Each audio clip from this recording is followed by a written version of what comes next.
My name is John Weyer, UAW Local 869. I was a delegate to this last constitutional convention. Last December, John Guinan called me and asked me to help him.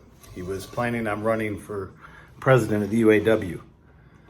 John's a retiree who negotiated some of the best contracts the UAW has ever seen in 96 and 99 before he retired in 2002. I jumped at the chance. I wanted to help him out and I wanted to see him elected president of the UAW.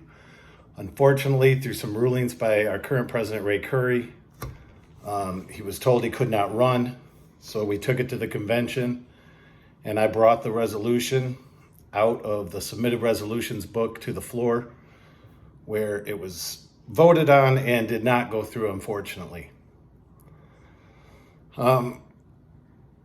During that time that we were trying to get John elected and talking to people, Rich Boyer, who's the committee man at Local 140, came on the ticket as a vice presidential candidate. Through knowing Rich, he was the perfect candidate for vice president. He's honest, trustworthy, strong, and experienced. And I knew I wanted to help him out as well as John, and we worked together to try and get John and Rich elected. Unfortunately, at the convention, the resolution was pushed down and John wasn't able to run. So after that resolution failed, I had to reassess and where I was at and what I wanted to do. And I knew I wasn't going to be able to work with John, being a retiree, and I still wanted to work with Rich. And Rich had petitioned for and eventually got the support of the UAW for Democracy. And he's part of the UAW Members United slate. And so I'm still working for Rich, and I'm looking now at the presidential candidates and wondering who I was going to support. First of all, I can't support the current administration. I can't support Ray Curry. There's 19 open investigations. They're still obstructing the UAW monitor's office.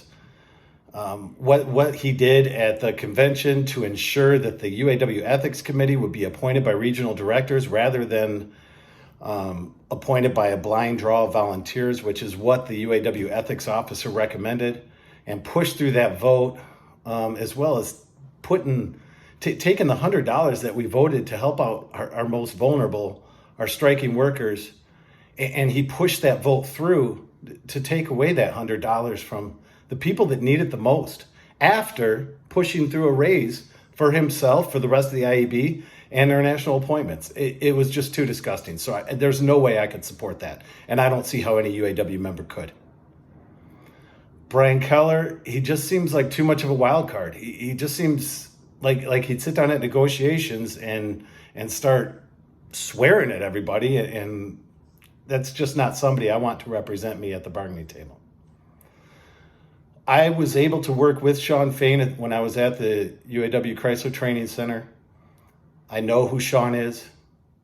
I know he's the best candidate on the ballot to run for president, and I am going to support Shawn Fain for president. You can trust him. He'll be honest with you, and he'll tell you what's going on. He's been doing that through his videos and his Facebook Lives. And I hope that everybody takes the time to look at the entire ticket and pay close attention to UAW Members United, because it is a good slate. There are trustworthy people on there that we could take to the bank, that come negotiations, these people are going to be working hard and fighting for you. I just wanted to get on here and let everybody know where I stand, who I'm supporting, and hopefully you will take the time to do your homework. And when your ballots are issued out in October, you do your due diligence and support the people that will support you. Thanks for listening.